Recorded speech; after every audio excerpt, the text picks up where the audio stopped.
आज हम इस लेक्चर में कर्वेचर के कुछ प्रॉब्लम्स को सॉल्व करेंगे। पहले अपन ने दो आर्टिकल किए थे, एक तो radius of curvature for Cartesian coordinates, radius of curvature for parametric coordinates.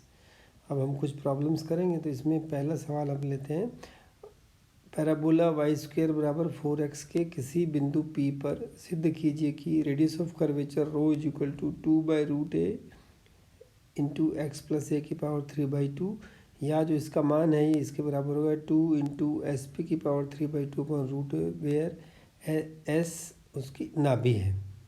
तो मान लीजिए माना बिंदु P,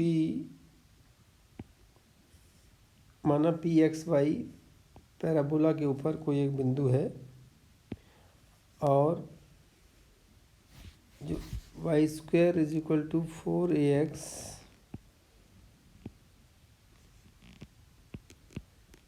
हमारे पास पैराबोला दिया हुआ है। इसको यदि पैरामेट्रिक कोऑर्डिनेट्स की मदद से अपन लिखें तो इसके जो पैरामेट्रिक कोऑर्डिनेट्स बनेंगे वो मेरे पास होंगे x इज इक्वल टू 80² और y इज इक्वल टू 280।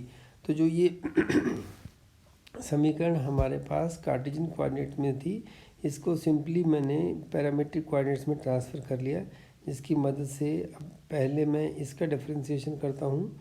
तो ये हो जाएगा मेरे पास x इज इक्वल टू 80², तो dx/dt इसको x डैश लिखे थे 280 और y डैश इसका मान आ जाएगा 2a। ये इनके फर्स्ट ऑर्डर डेरिवेटिव आ गए, फिर सेकंड ऑर्डर डेरिवेटिव निकाले तो इसको वापस x के रेस्पेक्ट में डिफ्रेंशिएट कर t के रेस्पेक्ट में करेंगे तो हो जाएगा x double dash is equal to 2a और y double dash is equal to 0। अब अपने पास रेडियस ऑफ कर्वेचर ज्ञात करने का फार्मूला होता है x डैश का स्क्वायर प्लस y डैश के स्क्वायर की whole power 3/2 upon x dash y double dash minus y dash x double dash. इनमें मान रखने पर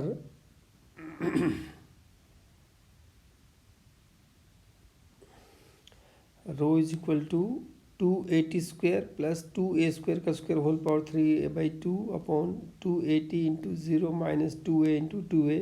तो सिंप्लीफाई करा तो अपने पास ये आया, इसका मान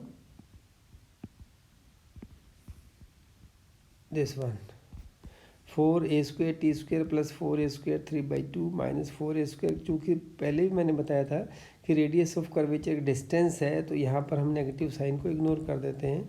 तो अपने पास इसमें से यदि 4a² कॉमन ले लेते हैं तो ये ऊपर पावर 3/2 होने से ये हो जाएगा 8a³ t² प्लस 1 की पावर 3/2 अपॉन 4a²। तो ये कट के मेरे पास आ गया rho is equal to 2a t² plus 1 की पावर 3/2। अब लेकिन चूंकि इसका मान हमारे को जो सिद्ध करना है वो x प्लस a के रूप में लेना है, तो मैं इस यहाँ से a को अंदर वापस लेता हूँ, तो इसको रूट a से गुणा कर दिया, रूट a से भाग दिया तो a अंदर चला गया। तो ये होगा rho is equal to 2/√a t² plus a। ऐसा क्यों किया? क्योंकि मेरे को पता है t² का मान x है, तो ये हो जाएगा rho is equal to 2/√a x plus a की पावर 3/2। ये जो हमारे को पहला पार्ट में प्रूव करना था वो प्रूव हो गया। अब इसको दूसरे फॉर्म में जो दिया था उन्होंने नाभि के साथ रिलेशन लिखने के लिए, तो अपन वापस लिखें तो पुनः परवलय के किसी बिंदु P की नाभि से दूरी बराबर होती है x प्लस a। ये स्टैंडर्ड प्रॉपर्टी है पैराबोला की जो अपने कोऑर्डिनेट ज्योमेट्री में हमने पढ़ी है, इसलिए SP हो गया हमारे पास x प्लस a। तो इस x प्लस a का मान SP रखता हूँ तो ये रो इज इक्वल टू 2SP की पावर 3/2 अपॉन रूट a। यही रिजल्ट हमें को प्रूव करना था। अब इसी सवाल के अंदर ही अपन एक पार्ट और करते हैं कि अपने पास ये जो पैराबोला दिया हुआ है y² बराबर 4x, इसके किसी बिंदु, दो बिंदु दे देते हैं अपन अलग अलग। एक को मान लीजिए एक के ऊपर रेडियस ऑफ कर्वेचर आती है रो1 और दूसरे बिंदु पर उसकी रेडियस ऑफ कर्वेचर आती है रो2। तो यदि इनका अपन करें रो1 की पावर -2/3 प्लस रो2 की पावर -2/3, इसका मान आता है 2a की पावर -2/3। तो अभी पिछले सवाल में ही हमने सिद्ध किया था कि परवलय के किसी बिंदु पर वक्रता त्रिज्या होती है rho is equal to 2a t² plus 1। अब कोऑर्डिनेट ज्योमेट्री की मदद से हम जानते हैं कि परवलय की नाभि जीवा के सिरों के प्राचल t1 और t2 हो तो ये एक रिलेशन है t1 t2 is equal to -1। This is t1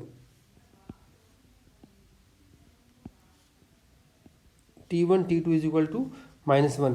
तो T1 T2 क्या है, T1 T2 परवलय की नाभि के जीवा के सिरों के पैरामीटर्स हैं। तो समीकरण 1 में यदि T1 पर इसका रेडियस ऑफ कर्वेचर निकालेंगे तो हो जाएगा ρ1 is equal to 2a T1 square plus 1 की पावर 3/2, और दूसरे बिंदु पर निकालेंगे तो वो हो जाएगा ρ2 is equal to 2a T2 square plus 1 की पावर 3/2। अब चूंकि अपने को जो प्रूव करना है इसमें दोनों की पावर -3/2 3/2 2/3 है, तो इसके दोनों तरफ -2/3 पावर -2/3 लेने पर, और इसमें भी दोनों की पावर -2/3 लेकर ऐड करें तो ये मेरे पास हो जाएगा 2a की पावर -2/3 कॉमन, और इसको 3/2 इंटू -2/3 करेंगे तो इसकी पावर बन जाएगी -1, तो हो जाएगा 1 प्लस T1 की स्क्वायर -1, और ये हो जाएगा 1 प्लस T2 स्क्वायर -1। अब यहाँ जो T2 है, इस T2 का मान अपने को जो इक्वेशन दे रखी थी इसकी हेल्प से अपन मान निकाल लेंगे। ये मेरे को दे रखा है कि T1 T2 is equal to -1, तो ये T2 की जगह हम रखते हैं तो ये हो जाएगा 1/T1 का स्क्वायर प्लस 1। यदि एलसीएम लेकर के इसको सॉल्व करते हैं तो ये हो जाएगा 1 प्लस T1 स्क्वायर, और T1 स्क्वायर हमारे पास ऊपर चला जाएगा। तो इसकी मदद सॉल्व करने पर अपने पास ये आ गया 1 plus T1 square 1 plus T1 दोनों कैंसिल आउट हो गए, तो ये -2a की पावर -2/3। यही अपने को प्रूव करना था। इसके साथ यदि एक और कई बार पूछ लेते हैं कि इसका मान 2a की बजाय मान लो l दे दिया, तो l क्या है, ये नाभिलंब की लंबाई होगी 2a is equal to l, तो ये सब्स्टिट्यूट करते हैं तो ये अपने पास प्रूव होगा। तो एक सवाल के साथ अपन इस 3 प्रॉब्लम को सॉल्व कर सकते हैं। अगला सवाल अपन लेते हैं कि मान लीजिए किसी वक्र s is equal to a e की पावर x बाई के लिए सिद्ध कीजिए कि a rho is equal to s under root of s square minus a square. तो दिए गए वक्र की समीकरण s is equal to a e की पावर x a का x के सापेक्ष अवकलन करने पर अपन इसको डिफ्रेंशिएट करते हैं। देखते हैं अपने पास क्या आएगा। 1 is equal to a e x a, और x बाई a का डिफ्रेंशिएशन किया तो 1/a हो गया, और x का differentiation with respect to x किया तो ये होगा dx बाई ds। अब इसको सिंप्लीफाई किया, चूँकि a e to the power x by a इसका मान है s, तो ये होगा s/a dx बाई ds। इस फार्मूले से हम जानते हैं कि dx बाई ds का मान होता है कोस साई, तो ये हो गया 1 is equal to s/a cos psi, और यदि इसको अपन इधर ले जाएं तो ये a और 1 कोस साई हो जाएगा सेक साई, तो मेरे पास ये बन गया s is equal to a sec psi. अब चूंकि रिलेशन मेरे पास s और साई में आ गया, और s और साई में रिलेशन है, सीधा सीधा साई के रिस्पेक्ट में डिफ्रेंशिएट कर दो। हम जानते हैं कि ds बाई डी साई मेरे पास रेडियस ऑफ कर्वेचर होता है, तो ये हो जाएगा ds by D psi equal to a sec psi का डिफ्रेंशिएशन हो गया सेक साई टेन साई। हम दोनों को चूँकि मेरे पास वैल्यू सेक साई में है तो टेन साई को भी मैं सेक में कन्वर्ट कर दूंगा, तो ये हो जाएगा सेक स्क्वायर माइनस 1 का अंडर रूट। अब समीकरण 2 से सेक साई का मान s/a रख देते हैं, तो ये हो गया a s/a, और ये square root of s square upon a square minus a square. इसको सिंप्लीफाई किया तो ये आ गया अपने पास s by a s square minus a square, a को इधर मल्टीप्लाई कर दिया तो ये वही आ गया जो अपने को प्रूव करना था। अब एक सवाल और अपन करते हैं, इसको अपन ने पहले भी इसके लिए अपन रेडियस ऑफ कर्वेचर निकाला था। सिद्ध कीजिए कि वक्र x³ plus y³ is equal to 3xy के मूल बिंदु पर वक्रता त्रिज्या 3a/2 है। पहले अपन ने इसके किसी एक बिंदु पर वक्रता त्रिज्या निकाली थी, और अब हम इसकी मूल बिंदु पर वक्रता त्रिज्या निकाल रहे हैं। तो जैसा अपने फार्मूले में कहा था कि मूल बिंदु पर वक्रता त्रिज्या निकालनी हो तो सबसे पहले हम ये देखते हैं कि कौन सी एक्सिस में टेंजेंट है। तो टेंजेंट निकालने के लिए दिए गए कर्व की समीकरण में लोवेस्ट डिग्री टर्म को 0 के बराबर रखें, तो मेरे पास लोवेस्ट डिग्री टर्म आता है 3axy इज इक्वल टू 0। यहाँ से मेरे पास हो गया x बराबर 0 और y बराबर 0, दोनों एक्सिस भी हमारे पास टेंजेंट हैं। तो अब एक एक को लेकर के अपन इसके लिए रेडियस ऑफ कर्वेचर निकाल लेंगे कि दिए गए वक्र में x तथा y अक्ष स्पर्श रेखा है, अतः मूल बिंदु पर वक्रता त्रिज्या ज्ञात करने के लिए इसके 2 टुकड़े कर लेते हैं।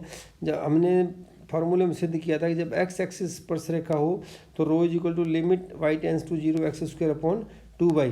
तो इस समीकरण को x स्क्वायर अपॉन 2xy, इन्हें दोनों तरफ अपन 2xy से भाग दे देते हैं, तो ये मेरे पास हो गया x³ upon 2xy plus y³ upon 2xy is equal to 3a/2। Simplify कर लिया तो ये हो गया x स्क्वायर अपॉन 2y, ये हो गया y square upon 2x is equal to 3a/2। दोनों तरफ लिमिट y टेंस टू 0 लेने पर x square upon 2a/, limit ये तो मेरे पास बन गया रेडियस ऑफ कर्वेचर। ये y टेंस टू 0 का इसकी वैल्यू होगी 0, तो radius of curvature is rho is equal to 3a/2। यही अपने को प्रूव करना था। और इसी प्रकार अपन यदि इसको ले लेते हैं क्या कहते हैं कि y एक्सिस के लिए निकालना है, तो इस पूरी इक्वेशन में जहाँ 2xy से भाग दिया था, देने के बाद हम लिमिट ले लेंगे x टेंस टू 0, तो ये वाला पार्ट तो रो बन जाएगा और इसका मान है वो मेरे पास क्या हो जाएगा, 0 हो जाएगा। तो ये मेरे पास आ जाएगा रो इज